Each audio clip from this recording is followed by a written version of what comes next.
commencerai par saluer toutes les autorités administratives qui sont là. Et je viens vous parler un peu de sécurité sanitaire au nom de l'Association sénégalaise de médecine du sport. Je suis le docteur Thierno Abaska, je suis cardiologue, je suis médecin du sport. Et en même temps, au niveau de l'Association sénégalaise de médecine du sport, je me charge de l'aspect formation et en même temps de l'aspect recherche. Bon, peut-être que les gens parlent aujourd'hui de Nawetan. Moi, j'ai fait les Nawetan, mais ça fait très longtemps. Je pense que ce n'était pas comme aujourd'hui. Bon, d'abord comme joueur, après comme président de club à Kermassar, ASC Midnekel. J'ai aussi travaillé en tant que médical, je pense, sur les Nawetan. Je pense que Omar Nia est là, à Angor, au moment où j'étais médecin-chef là-bas, etc. J'ai eu aussi à faire beaucoup d'enquêtes sur le plan médical, sur les Nawetan. Je pense que surtout avec la zone 8B des parcelles assignées à l'époque. Donc, je sais que peut-être que je vais amener une petite contribution en tant qu'ancien de Nawetan, mais pas en tant que médical. Et après, peut-être je vais parler un peu de sécurité sanitaire, etc. Mais je sais que la majeure partie des cas où j'ai assisté en tant que joueur ou bien en tant que, excusez-moi, ou en tant que participant au Nawetan, je pense que j'ai participé à Guédiawaye, entre Djahaï et Djamono à l'époque, à Saint-Louis, entre Lapounder et AS Bango, à Kermassar en tant que président de ASC Midnekel, contre Aïnou Madi, je pense, toutes ces choses-là qui sont passées. Dans la majeure partie des cas, on se rend compte, c'est une rivalité qui est née seulement d'une séparation entre une équipe qui était une seule équipe qui s'est séparée en 2, en 3, en 4, sur de petites disputes entre dirigeants. Et c'est ça qui va se répercuter après au niveau des quartiers, etc. C'est pour vous dire que si on veut vraiment gérer ces problèmes aujourd'hui, il faut retourner en arrière et aller dans ces quartiers, aller voir quelles sont les bases exactement de ces problèmes et essayer de gérer ça. Aujourd'hui, ASC Midnekel, ASC, comme on appelle, Aïdou Madi, etc., tout ça, c'est des équipes qui sont une seule équipe à l'origine. Et je pense que les petits problèmes qui ont existé, c'est des problèmes que les gens peuvent régler au niveau de la zone. Donc, le psychologue a parlé d'un aspect qui est très important. Cet aspect, c'est l'aspect culturel. Nous, à l'époque, à Kermassar, je sais qu'on avait beaucoup géré avec l'aspect culturel. Ce qu'il appelait les fourrels, des choses comme ça. ASC Midnekel qui perd contre un ASC qui est dans le Kermassar village. Le soir, tout le monde se retrouvait là-bas. On faisait ASC Khoromsi à l'époque, on disait ça. Et on se retrouvait à Kermassar. On faisait un fourrel, les gens discutaient, dansaient, etc. Je pense qu'il faut qu'on retourne dans ces choses-là aujourd'hui pour essayer de gérer tous ces types de violences, etc., des choses comme ça. Maintenant, nous, peut-être qu'avec les sapeurs-pompiers aujourd'hui, mon lieutenant, je pense qu'on intervient beaucoup plus lorsqu'il y a des violences, ou bien on essaie de faire de la prévention de la violence. Mais la prévention de la violence, nous, je pense qu'on ne travaille pas beaucoup. Nous, c'est les conséquences en général. Maintenant, nous, on travaille sur la sécurité sanitaire, aussi bien des sportifs qu'au niveau du public. La sécurité des sportifs, je pense que nous tous, nous sommes là. Et ce que je peux demander aujourd'hui au président, pour avoir fait un panel aujourd'hui sur la sécurité avec les FDS, je pense qu'il nous faudra faire un autre panel sur la prise en charge médicale des sportifs. Non, j'ai vu le 11. Le 11, je ne sais pas, mais c'est moi-même qui vais l'animer. Mais j'ai vu que ça a été limité au niveau de l'ORCAV. Moi, je pense qu'il faut qu'on essaie d'être beaucoup plus strict. Donc, deuxième chose, il y a des choses que nous faisons dans les régions. Je ne sais pas si vous êtes avertis, parce que moi, je me suis chargé de faire toutes les régions du Sénégal pour parler un peu de la sécurité sanitaire dans les stades ou bien la prise en charge de nos sportifs. Là, je pense que samedi prochain, je serai à Fatick. Et j'ai eu à faire la région de Diourbel, Louga, Saint-Louis, à faire Mbour, Tivaouane, etc. Toutes ces zones-là ont été faites. On vient de terminer Ziguinchor, etc. Moi, je pense que ce serait intéressant de revoir avec l'ONCAV comment faire un panel, mais sur la prise en charge médicale des sportifs. Si on doit parler de sécurité au niveau des sportifs, je pense que la première des choses qui va sortir, c'est comment faire pour protéger nos sportifs pour qu'ils ne tombent pas sur un terrain de jeu.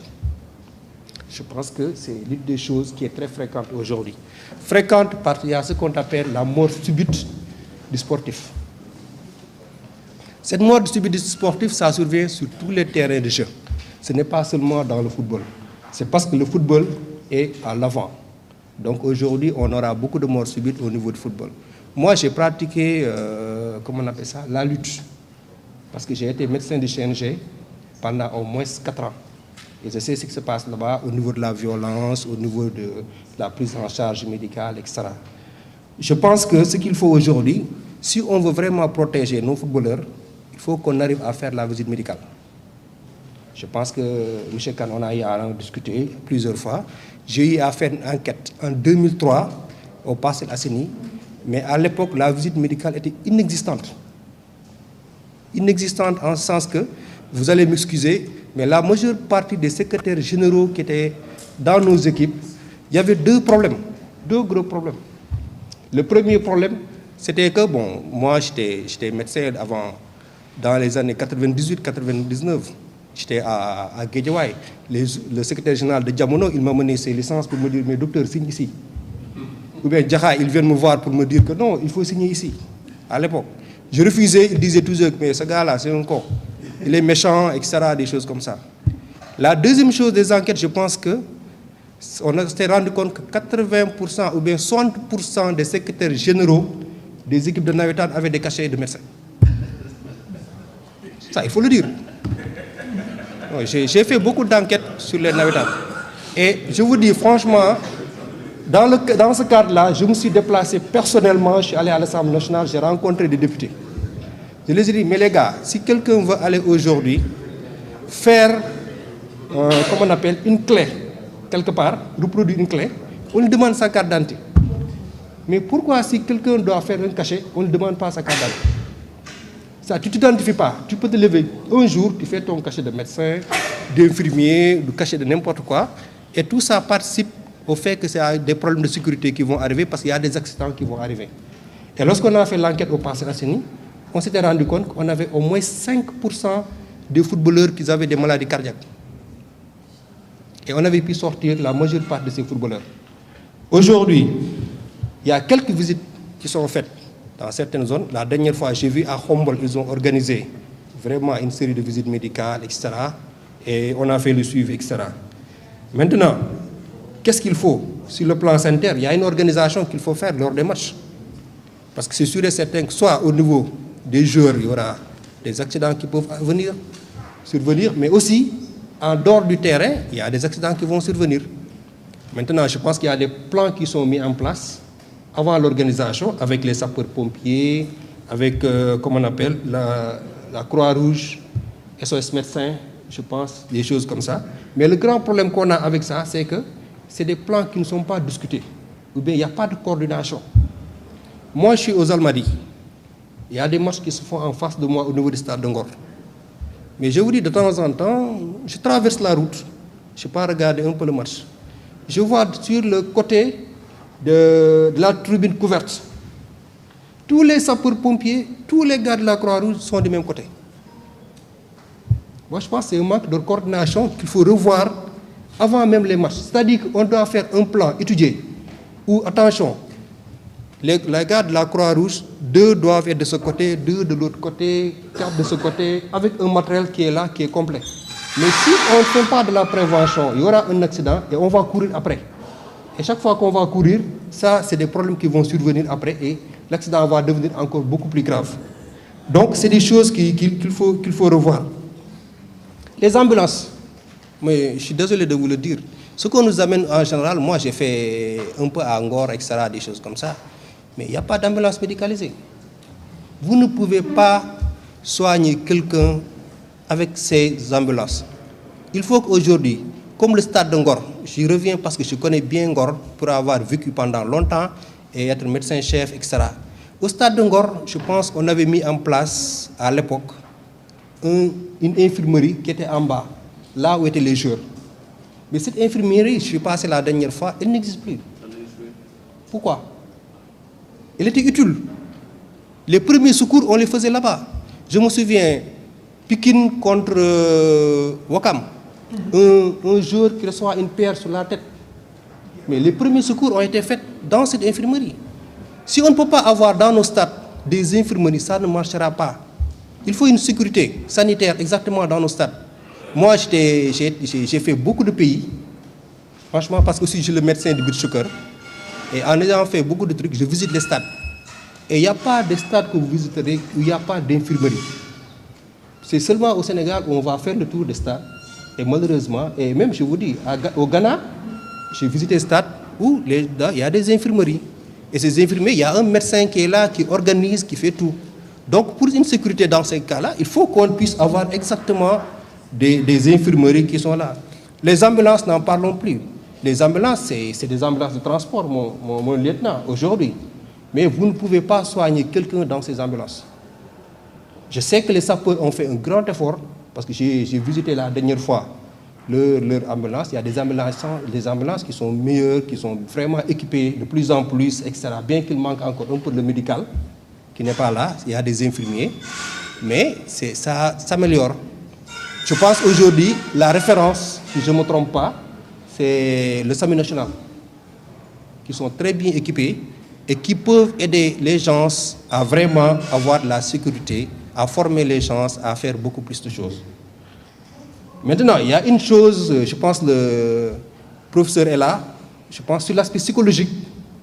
Nous, depuis quelques années, au niveau de l'association, on essaie de voir un peu ce qu'on appelle la détresse psychologique du sportif. C'est un aspect que les gens ne regardent pas beaucoup dans notre pays. Mais moi, j'ai eu à m'intéresser et à chercher un peu. Et je trouve beaucoup de problèmes psychologiques. Un joueur qui était calme, qui n'avait pas de problème, qui subitement, en plein match, déconne, tape, crée des problèmes. Les gens disent de faire. Mais lorsqu'on va à l'intérieur, qu'on cherche exactement, parfois c'est dans les vestiaires qu'on retrouve, parfois à la maison. Et lorsqu'on a fait beaucoup de recherches, on s'est rendu compte qu'aujourd'hui, il y a beaucoup de détresse psychologique qui se passe, que les gens disent que c'est de l'impolitesse, etc., des choses comme ça, alors que c'est des problèmes que nous pouvons expliquer sur le truc. C'est pourquoi cette année, dans le cadre de des formations que je fais, je fais un cours spécialement qui s'appelle détresse psychologique du sportif. Et j'essaie de pousser nos médicaux à essayer de comprendre exactement parfois certains aspects qui se passent sur le terrain. Maintenant, comme je dis, ça c'est l'aspect au niveau des sportifs. Mais qu'est-ce qu'on doit faire aussi au niveau du public? Je pense au public, on doit avoir un plan organisé, un plan coordonné. Parce qu'il n'y a pas de coordination, ça ne marche pas. Moi, je vous dis, durant mes 4 années que j'ai eu à faire au niveau de la lutte, il y a quelque chose sur laquelle je me suis beaucoup battu. Je ne sais même pas est-ce que ça a changé, je pense que ça ne changera jamais. Lorsqu'un lutteur reçoit un coup de poing, il tombe dans le chaos. Le grand problème qu'on avait est que les sapeurs-pompiers vont venir se mettre sur le gars. Les médicaux qui sont là-bas affectés vont venir se mettre sur le gars. Les policiers vont venir. En même temps, les parents du lutteur vont venir. Mais lorsqu'on a tout ce monde-là, autour du gars-là, comment on peut gérer ce gars-là? Et moi, j'ai eu à parler, à même faire des conférences, appeler un ancien colonel qui est à la gendarmerie. Je lui ai demandé de venir nous faire une présentation avec tous les médicaux de l'Association sénégalaise de médecine des sports pour leur démontrer que si vraiment on veut sauver des gars sur nos terrains ou bien les gérer, il faut qu'on ait une coordination entre sapeurs-pompiers, tous les secouristes, qu'on puisse s'asseoir avant un combat, avant un match de football, s'asseoir, coordonner. Parce que même au niveau du public, s'il y a des blessés, si les gens ne coordonnent pas, on ne pourra pas gérer ça. Il n'y a pas longtemps, je me souviens, il y a eu un problème au niveau de la lutte, où il y a eu un accident, un arrêt cardiaque, je pense, dans les tribunes. Mais le gars n'a pas été sauvé. Pourquoi? Personne n'était dans les tribunes. Il a fallu du temps pour que les secours puissent quitter en bas et arriver au gars là. Alors que vous savez, je vous dis une chose, lorsqu'il y a un arrêt cardiaque, chaque minute compte. Si vous perdez 1 minute, vous perdez 10% du muscle cardiaque. Si vous faites 3 minutes pour arriver chez ce gars-là, vous avez perdu presque 50% ou bien 60% de chances de sauver cette personne. Donc, si nous tous, nous sommes des médicaux et que nous sommes concentrés sur une seule zone, ça ne peut pas aller. Il faut qu'on soit dispersé avec un programme bien déterminé et un plan d'évacuation, etc., toutes ces choses-là qui soient bien coordonnées entre les différents acteurs de ce truc. Donc, ça, c'est pour aller beaucoup plus dans la prévention aussi. Il faut que les gars, qu'on soit formés. Aujourd'hui, on est dans cette salle-là. Mais je vous dis, si quelqu'un tombe ici, je ne le souhaite pas, il fait un arrêt cardiaque, peut-être le sapeur-pompier va nous sauver. Mais si c'est dans la rue, si c'est au stade, si c'est à la lutte, au judo, etc., quelqu'un tombe, on ne fait rien. Rien n'est fait. Alors que normalement, nous tous qui sommes là, nous devons pouvoir faire un massage cardiaque. C'est le minimum. On doit savoir quels sont les gestes de premier secours à faire. J'ai eu, il y a cela quelques années, à organiser à Dakar. Je pense que les Navétanes étaient impliqués, ce qu'on appelle la caravane du cœur. Je l'avais organisé avec la ville de Dakar, avec mon ami Mbaye Paye, à l'époque, etc.